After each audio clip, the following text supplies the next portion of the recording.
Aymeric Aramico, bonjour. Bonjour Karine. Je suis ravie de vous revoir. Moi aussi. Surtout que des craintes se sont cristallisées envers les géants du net, surtout après le scandale qui a éclaboussé Facebook concernant la protection des données personnelles.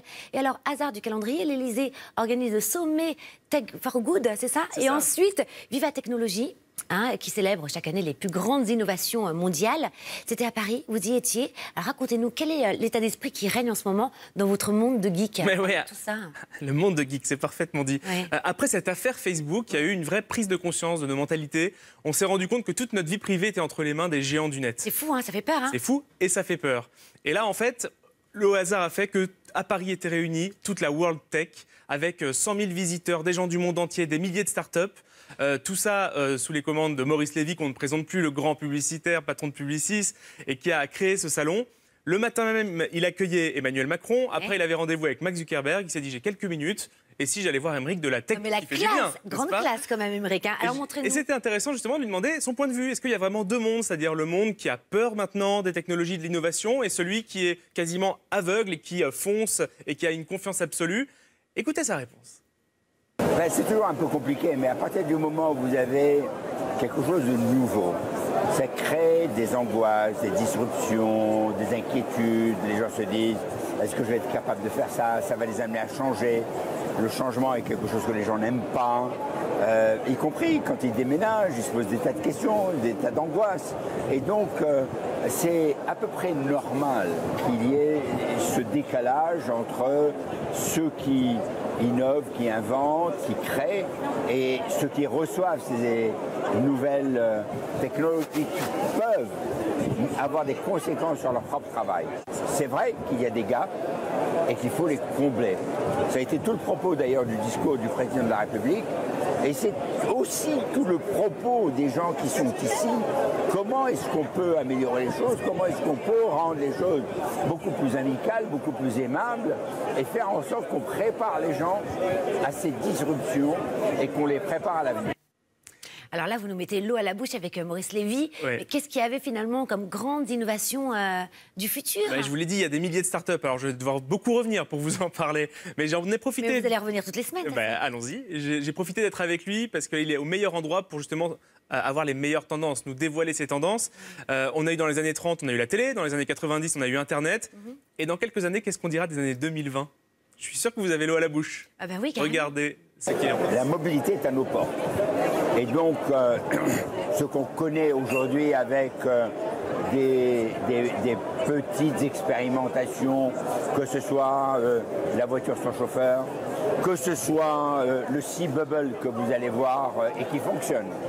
Hein, on l'a vu comme prototype, on l'a vu ensuite en grandeur réelle, et maintenant, on peut le voir sur la scène. Ou que ce soit le pop-up d'Airbus, où vous avez un taxi qui vous prend un endroit, qui s'élève dans le ciel et vous conduit à un autre endroit. Et moi, je trouve que le futur immédiat, c'est autour de la mobilité. C'est la très grande chose qui va se passer dans les années à venir. Non mais c'est incroyable. Ah oui. Alors donc des voitures sans chauffeur qui volent, d'autres qui vont naviguer sur les fleuves. Non mais on se croirait vraiment dans le futur. C'est pour quand ça d'ailleurs? Les prototypes sont déjà en cours. On l'a vu, le taxi sur la Seine, c'était la semaine dernière en démonstration. Mais alors, est-ce que ça va faire du bien à notre planète tout ça? Mais j'allais vous le dire, en fait, au-delà de l'exploit technologique, l'exploit technique qui est formidable, il y a aussi un vrai impact sociétal. C'est-à-dire que pensez aux personnes âgées, pensez aux personnes qui ont des difficultés pour se déplacer, et même pensez à des territoires aujourd'hui qui sont écartés des routes et du réseau routier pour une raison ou pour une autre, souvent des questions de budget d'ailleurs. Eh bien, toutes ces nouvelles technologies autour de la mobilité vont pouvoir redessiner notre carte de la France. Donc c'est assez incroyable.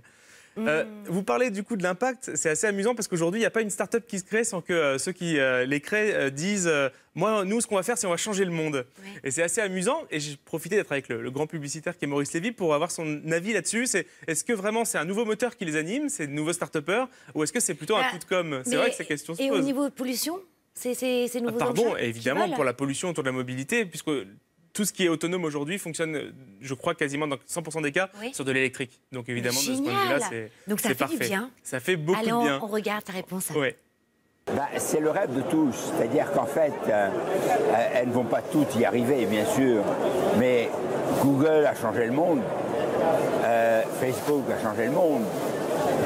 Amazon a changé le monde. Apple a changé le monde, Microsoft aussi, Alibaba également, Tencent de manière exceptionnelle.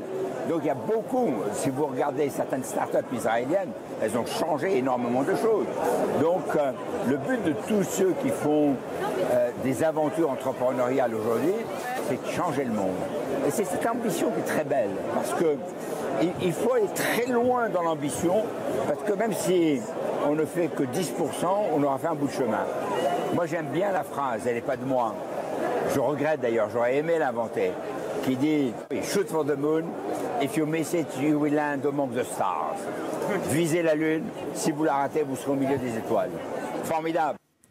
Alors finalement, les geeks, les innovateurs, tous ces scientifiques ont un véritable rôle sociétal. Bah oui, c'est ça, c'est qu'en fait, c'est pas parce qu'on travaille sur, par exemple, une voiture sans chauffeur que ça s'arrête là. C'est ce qu'on disait, c'est qu'on pense aux gens qui vont l'utiliser, on pense à ces familles pour qui la vie va être tout simplement meilleure grâce aux technologies. C'est vraiment incroyable. Et la petite phrase que nous dit Maurice Oui, Lévy, celle-là, on va pas l'oublier, je l'adore, c'est viser la Lune et si vous échouez, vous atterrirez parmi les étoiles. ça c'est magnifique, c'est Norman Vincent Peale, bien sûr, vous l'avez en tête. Oui, c'est l'auteur du best-seller La puissance de la pensée positive. Okay, voilà. exact. Alors, quand même, la dernière fois que vous nous avez quittés, c'était en plein milieu du plateau parce Oui, que votre femme partait à la maternité. Alors, moi, je vous ai ramené, je reçois tout à l'heure Elie Seimoun qui va venir nous présenter le doudou.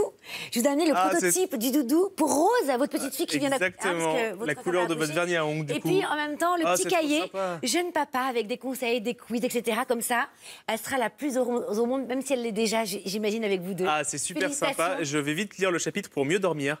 Oui, c'est vrai. Cela dit, ça se voit pas. Hein. C'est très gentil. Merci, Aymeric, d'être venu aujourd'hui. On se revoit la semaine prochaine. Ben, j'espère. Et tout de suite, c'est Likey qui fait du bien. Vous restez ?